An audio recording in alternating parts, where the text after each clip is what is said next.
Hello student, welcome to Unacademy. I am Ankur Sharma, faculty for Get NESE. स्वागत है आप सभी का हमारे YouTube चैनल पे Get NESE Electrical Electronics in 10. In this YouTube channel, we are going to discuss, my dear student, each and every concept within 10 minutes. और आज के इस वीडियो पे हम बात करेंगे नॉन टचिंग लूप गेन के कंसेप्ट को. सिग्नल फ्लो ग्राफ की बात चल रहा है, मतलब it is used to find out the transfer function of a control system. Before going to start, I would like to introduce myself. I am Ankur Sharma, faculty for Get NESE. I am having 9+ year teaching experience for Get NESE. Have been mentored more than 20,000 students for Get NESE examination across 30+ cities in India. Cracked GATE exam multiple times. Taken 50+ motivational seminar in different engineering colleges and completed 200+ batches for GATE NESE. My dear student, in this class, in this session, we will discuss non-touching loop gain. तो अच्छा, अगर मैं आपको एक non touching last till the last session we have already discussed about forward path gain concept and individual loop gain concept. अब यहाँ हम देखेंगे कैसे कोई लूप गेन नॉन टचिंग है, कब किसी लूप गेन को नॉन टचिंग लूप गेन बोला जाएगा, उसके बारे में हम यहाँ पे अभी देखेंगे. सबसे पहले हम फॉरवर्ड पाथ ऑलरेडी पढ़ चुके हैं. जो चीज हम ऑलरेडी पढ़ चुके हैं उसका क्विक रिवीजन भी कर लेंगे. तो देखिए फटाफट से स्टूडेंट, मान लेते हैं कि ये G1 G2 G3 G1 G2 G3 G4 कुछ इस तरह से है, और ये आपका X1 X2 X3 X4 branch था, जिसमें से सारी ब्रांच लिखने की जरूरत नहीं है सारा नोड का. मैं इनपुट नोड को लिख रहा हूँ R ऑफ S और आउटपुट नोड को लिख रहा हूँ C ऑफ S. मतलब ये इनपुट नोड है और CS आउटपुट नोड है. तो अगर आपको फॉरवर्ड पाथ के बारे में पूछा जाए, पहले नंबर ऑफ ब्रांच कनेक्टेड जो पाथ है वो हम डिजाइन कर लेते हैं. तो मान लीजिए ये कोई ब्रांच है स्टूडेंट इस तरह से, और एक फाइनल ब्रांच जो है, एक जो लूप गेन है वो मैं बना दूं अगर, तो ये लूप गेन हमने ऐसा बना दिया. मैं कोई भी रैंडम डायग्राम बना रहा हूँ स्टूडेंट, हमको ये देखना है कि कितनी पॉसिबिलिटीज हो सकती है. तो ये मान लेते हैं एक और ये कर्व है आपका यहाँ पे, ठीक है, और ये यहाँ से इस तरह से कनेक्ट है, ये यहाँ से कुछ इस तरह से भी कनेक्ट है, ठीक है, इस तरह से कोई कनेक्ट है स्टूडेंट. अब यहाँ पे हम नॉन टचिंग लूप गेन का कंसेप्ट भी देखेंगे. इवन मैं थोड़ा सा डायग्राम को कॉम्प्रेस कर देता हूँ. यहाँ आउटपुट नोड एक नोड बाद दे लेते हैं ताकि ना थोड़ा सा डायग्राम और सारा हमको, मान लीजिए यहाँ सेल्फ लूप एक और ले लेते हैं और फिर आउटपुट नोड CS पे यहाँ ले लेते हैं, ठीक है. अब बताइए G1 G2 G3 G4, ये G1 G2 G3 G4, ये G5 कर दिया मैंने, ये G6 कर दिया मैंने. ये यहाँ पे मैंने ले लिया है माइनस का H1, यहाँ ले लिया है मैंने माइनस का H2, और यहाँ ले लिया है मैंने माइनस का H3. अब मेरे को बताइए student, how many forward path gains are possible. Forward path gain कितने पॉसिबल, सबसे पहले टर्न बाय टर्न बात करेंगे हम. तो फॉरवर्ड पाथ P1 की यहाँ बात करते हैं. P1 मतलब number of path possible from the input node to output node. How many ways are possible from input to output R to C. तो G1 G2 G3 G4 one node sir. So G1 G2 G3 G4, this is the first forward path possible. The number of interconnected branches from the input node to output node will give you the forward path gain. So that is the forward path gain. P2 will be what, my dear student? P2 will be, तो आप बोलोगे G1 G5, तो हमारा next मिल गया G1 G5. जो हमको next मिल चुका है माय डियर स्टूडेंट, वो मिल चुका है आपको G1 G5. ओके, तो बहुत ध्यान से सुनते रहिएगा आप, बड़े ही ध्यान से सुनते रहिए. G1 G5. ओके, तो हम लिख रहे हैं यहाँ पे G1 और G5 में नेक्स्ट फॉरवर्ड पाथ क्या हो गया आपका G1 G5. तो G1 G5 हमने बात कर लिया. G1 G2 G3 G4 की बात कर लिया. क्या और कोई फॉरवर्ड पाथ बाकी है क्या student? Is there any other forward path left? जहां ध्यान से देखेंगे आप, तो अगर मैं आपको हाइलाइटर से दिखाऊं, जरा हाइलाइटर से अगर दिखाऊं आपको, तो बताइए G1 ये G6 से होता हुआ G4 पे होता हुआ ये निकल जाएगा पाथ. तो देखो एक और फॉरवर्ड पाथ पॉसिबल है my dear student. We have one more forward path, और वो फॉरवर्ड पाथ क्या है आपका G1 G6 एंड G4. देखो 3 फॉरवर्ड पाथ पॉसिबल है. P1 कौन सा था? G1 G2 G3 G4 ले लिया आपने. फिर G1 G5 ले लिया आपने. फिर आपने एक और ले लिया G1 G6 और G4 भी ले लिया. G4 था.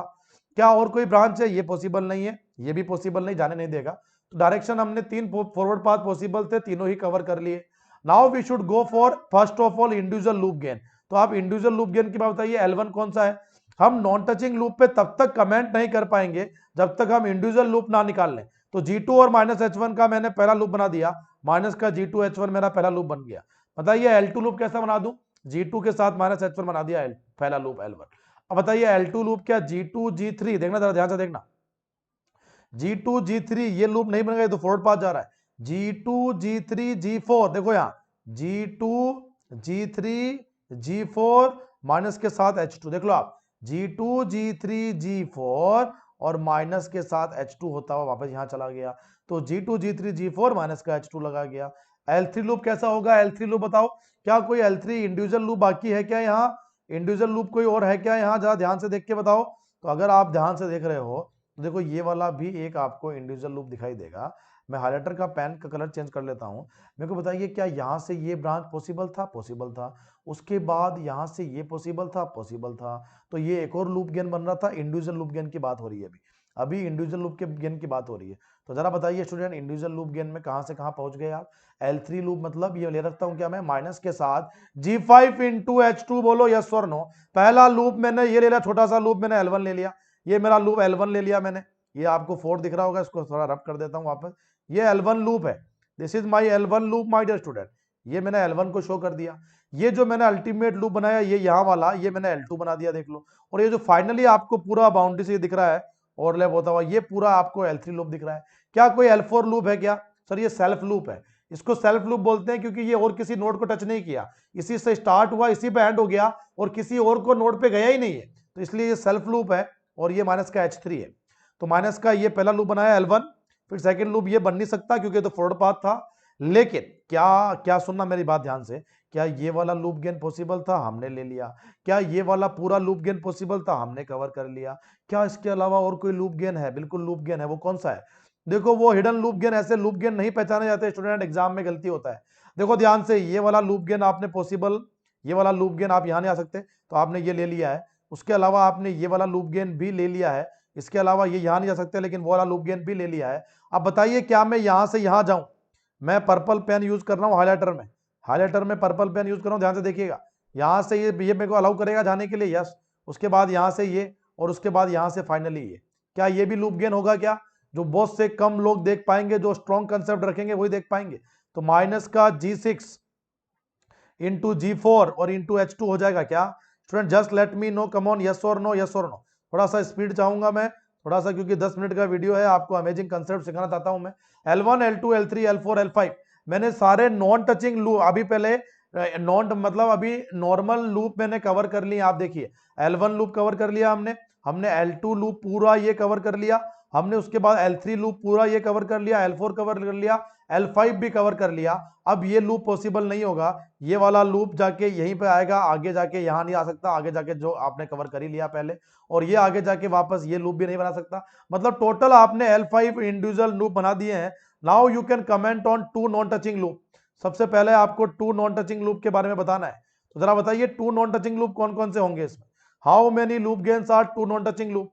तो बोलेंगे क्या ये L1 लूप, ये जो L1 लूप है, L1 हम यहाँ गेन प्रोडक्ट लेते हैं, तो हम ये बोल सकते हैं कि L1 एंड L1, ये पूरा लूप देखिए L1 लूप, और ये जो बाहर वाला ये लूप बनाया था आपने, ये वाला लूप तो इसके टचिंग था। लेकिन क्या L1 और ये L4 लूप नॉन टचिंग है? बिल्कुल है सर। तो L1 and L4 is a non touching loop my dear student. देखो ये L1 लूप दो नोड को यूज कर रहा है, two and more loops, two and more loops are said to be non-touching if they do not have a common node। उनमें common node नहीं होना चाहिए। तो देखो L1 और L4 आपका L1 और L4 वाले लूप गेन में आपका कोई कॉमन नोड नहीं है, तो ये नॉन टचिंग नोड है माय डियर स्टूडेंट। और कोई नॉन टचिंग है क्या? अब आप बोलोगे सर ये पूरा यहां से लेके यहां तक ये तो लूप बना नहीं था, ये पूरा लूप गेन बना था, बढ़ ये तो टचिंग था, ये इसको भी टच कर रहा था, इसको भी टच कर रहा था। फाइनली ये लूप जो बन रहा था, ये वाला लूप भी सबको टच कर रहा था, ये वाला लूप भी सभी को टच कर रहा है। इसका मतलब केवल एक ही 2 नॉन टचिंग निकलेगा, और वो निकलेगा L1 L4।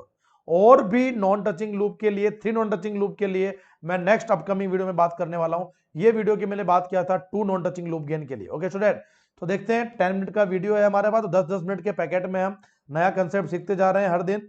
अब बात करते हैं फटाफट से, if you wish to take the subscription. अब देखिए यहाँ पे इस क्वेश्चन की बात करूंगा मैं गेट क्वेश्चन में, लेकिन नॉन टचिंग की बात करूंगा तो ये वाला लूप गेन और ये वाला लूप गेन नॉन टचिंग होगा, ये दोनों टचिंग हो गए।